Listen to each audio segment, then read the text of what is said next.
Hello, praise the Lord. எப்படி இருக்கீங்க? இந்த கால வேலை ஒரு வேளை சோர்ந்து போய் உட்கார்ந்து இருக்கலாம். நான் எந்த காரியத்தை செய்தாலும் எனக்கு தோல்வி தான் முடியுது. என் வாழ்க்கையில் ஒரு பிஸ்னஸ் ஆரம்பிக்கலாம், அதில் ஒரு ஆசீர்வாதமாக இருக்கணும்னு சொல்லிட்டு எவ்வளோ ஜெபம் பண்ணிட்டு நான் ஸ்டார்ட் பண்ணுறேன்.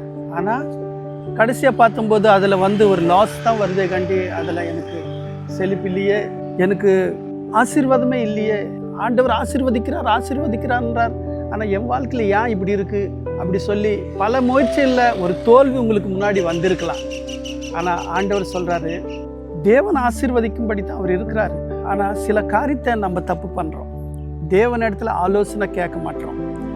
தேவன் நமக்கு கற்றுக் கொடுக்குறார் எந்த காரியத்தை எப்படி செய்யணும், எது நீ செஞ்சால் உனக்கு ஆசீர்வாதமாக இருக்கும்னு சொல்லி அவர் கற்றுக் கொடுக்குறார். ஆனால் நம்ம அவர் பேச்சு விட்டுட்டு நம்மளோட சிந்தனை பாட்டு நம்ம என்ன நினைக்கிறோமோ அதுதான் செய்வோம்னு சொல்லிட்டு நம்ம நினைச்ச அந்த காரியத்தை செய்யும்போது அது நமக்கு தோல்வியாக வரும். வேத வசனம் சொல்லுகின்றது 32ஆம் சங்கீதம் 8வது வசனத்தில், நான் உனக்கு போதித்து நீ நடக்க வேண்டிய வழியை காட்டுவேன், உன் மேலே கண்ணு வச்சு உனக்கு ஆலோசனை சொல்லுவேன்னு சொல்லி ஆண்டவர் சொல்கிறார்.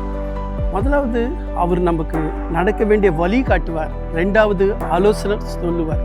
ஆகையால் ஆண்டவர் பாதத்தில் உட்கார்ந்து, ஆண்டவரே நான் இந்த பிஸ்னஸ் ஸ்டார்ட் பண்ணலாமா, இல்லை இந்த வேலைக்கு போகலாமா, இல்லை இந்த காரியத்தை நான் செய்யலாமா அப்படி சொல்லி ஆண்டவர் இடத்துல உட்கார்ந்து அமர்ந்து அவர் இடத்துல கேளுங்க.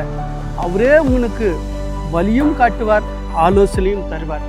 இப்படி நீங்கள் செஞ்சு பாருங்க, உங்கள் வாழ்க்கையில் உண்மையாகவே ஆண்டவர் ஒரு பெரிய ஆசீர்வாதம் கொடுத்து நீங்கள் அநேக பேருக்கு ஆசீர்வாதமாக இருப்பீங்க. இன்றைக்கு சோர்ந்து போய் இருக்கிற உங்களோட தான் ஆண்டவர் பேசுகிறார்.